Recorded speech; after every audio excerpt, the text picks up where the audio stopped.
Welcome back. Now, after a year defined by the economic fallout of the global pandemic, Nigeria is effectively beginning to turn the corner on the path of recovery. Even multilateral agencies have been predicting a positive trajectory for the country's economy this year. But the recovery process slowed sharply in the third quarter of 2021 as figures released by the National Bureau of Statistics revealed that national output expanded by 4.03% in the 3 months to September. Now, this is a decline when compared to a growth of 5.01% recorded in the second quarter of the year. The NBS, in its latest GDP report, says during the quarter, aggregate nominal GDP stood at 45.11 trillion naira, an increase, of course, of 15.141% now over the performance in the corresponding period of 2020. For the oil sector, the report revealed that the nation in the third quarter of 2021 recorded an average daily oil production of 1.57 million barrels per day, which is lower than the daily average production of 1.6 million barrels per day recorded in the same quarter of 2020 and lower than the second quarter of 2021 production volume now of 1.61 million barrels per day. So somewhat a big contraction there. And now talking about the non-oil sector, the NBA says it grew by 5.44% in real terms during the reference quarter, higher by 7.95% compared to the rate recorded in the same quarter of 2020 and 1.30% lower than the second quarter of 2021. So what exactly do these figures mean and how do they affect the common man? Joining me to make sense of it all is Professor Ken Ife, who is a macroeconomist, and he joins us from Niamey, the capital of Niger Republic. Thank you very much, Prof, for joining us on the program. First off, what exactly is the cheering news about this GDP figure now released by the MBS, other than the fact that the GDP is a positive growth of 4.03%. Other than that, what is that thing that we can say we should look up to as something very cheering? Well, I think is a piece of good news because there has been a progressive rise in the GDP growth rate. Although what you saw last quarter as a peak of 5.01 was inevitably going to come down. But I'm glad it didn't go down far below 4%, 4.03%. But don't forget that this figure mirrors what happened in the corresponding period of 2020. So the distance is what you are seeing from the position where it was, about minus 3.6 or something like that. Now, the good news about this is, one, the oil production is approximating to the budget figure, and the price of the crude has risen above $80. Unfortunately, a lot of that money is not accreting to the reserves, which would have helped us to fight forex instability. It would have helped us to fight imported inflation. But nevertheless, it is still a significant step forward. When you say a lot of the money is not going to the reserve, essentially what you mean is that we're using that to pay debts, right? No, let me explain. You know, every month, about $3 billion is expected to go from the oil receipt into our reserves to help build our reserves.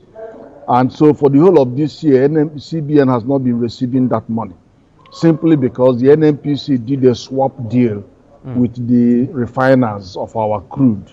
So they give them crude and then they use crude to pay back for the refined products. So in that way, plus of course, you have the subsidy still going on. So they are denying us that forex that we do need. But that notwithstanding, in my perspective, the best news we have had so far is the inflection between non-oil revenue and oil-based revenue. If you look at the government projection for next year, the oil revenue used to be about 60% of total government revenue, down to 55, down to 50. But going forward now, it is going to come down to 43%.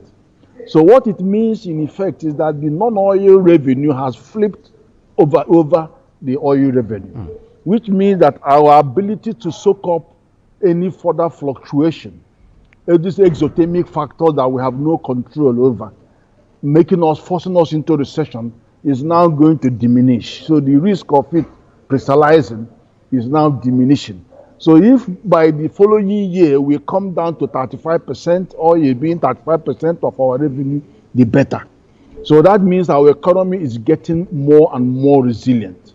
And if you look at the details of the figures, you could see manufacturing sector going up very strong at 32%. Yeah. And then as share of GDP is about 15.99%, is moving.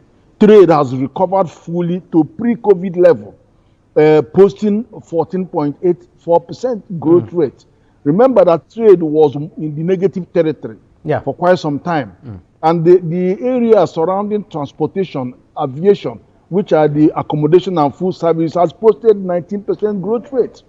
And they are surging. All of them are. So ICT is still strong at 11.17%. That is strong.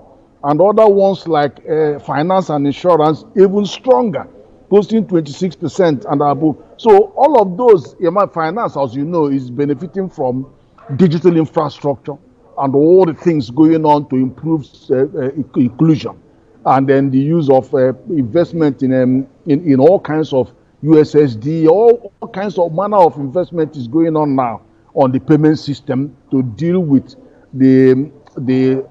including the 40% unbanked people into the financial system. So all of these measures are helping building a much more resilient economy that is now gradually putting the impact of oil by the side. Okay, so that's where I'm so much happy. Yeah, no doubt. I mean, it's what we had all been praying for, that the non-oil sector should be the key driver of the economy, and now we're beginning to see that happen. But whether we like it or not, Prof, oil is still an important factor. Whether or not we like it, it's still an important factor to get our economy moving.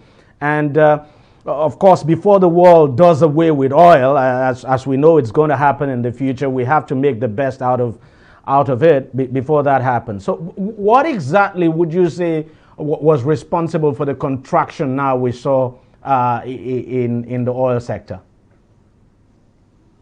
Well, the thing is this: we have no control over the volume of oil we produce, nor the price at which oil is sold. We have absolutely no control. So every day you wake up, you will just have to take what you see. So it makes the planning difficult. And government revenue is about 50%, just about 48% dependent on that. So any little thing that happens, being exogenic, impacts on the government budget.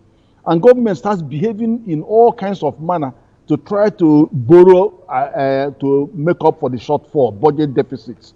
But now that you have the non-oil sector becoming bigger than the oil sector and progressing in that direction, reducing the impact of the shock that we normally would have with all that thing happening in the oil sector.